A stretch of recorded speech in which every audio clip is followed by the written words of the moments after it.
In this video, I'm going to show you the two simplest things you can do to make your WordPress blog secure.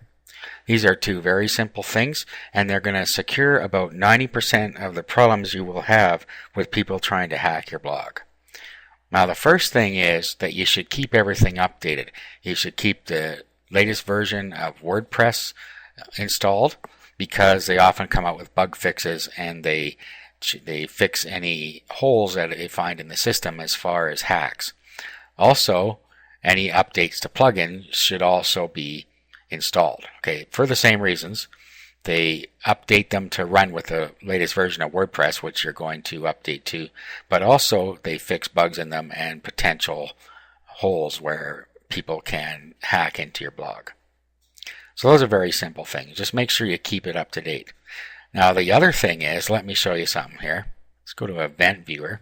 I have an Event Viewer plugin on here so I can see when people log in and out, or when people try and log in. Now look what's happening down here. You see all these user unknown admin? Now that's because I never use admin for a username.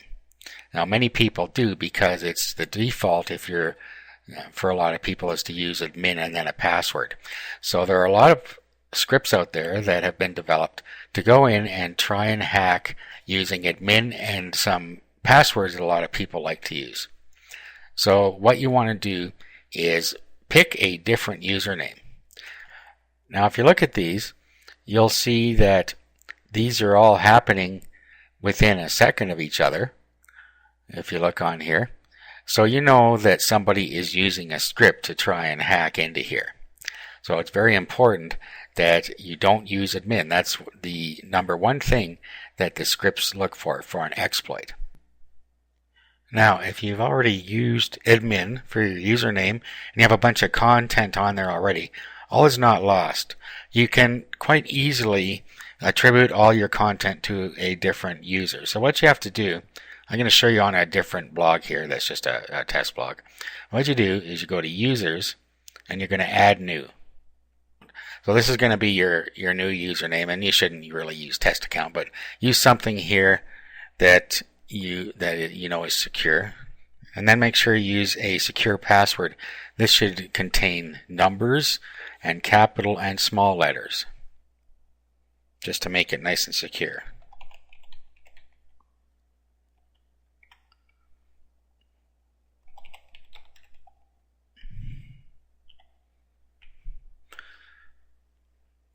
Now, down here, you want to make this administrator and add new user. Okay, so what we're going to want to do now is we have to delete the old admin account and move all the content to the new admin account. So what we do is we go up here and we log out.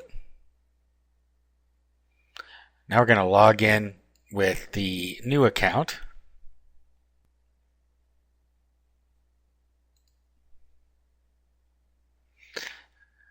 Now what we do is we go back to Users again, go to All Users, and now we're going to delete the original admin account.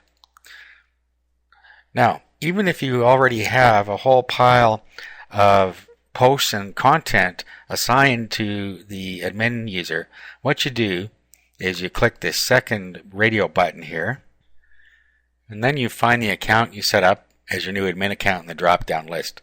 It's easy in this case because I only have one, but you would find it in here. And then you would just confirm deletion, and it will move all the posts from the admin account that you had before into your new account.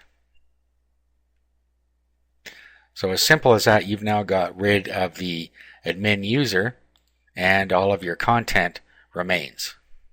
So those are the two very simple things you can do to help make sure that your blog doesn't get hacked. Those are the two most common ways that people are going to get into it.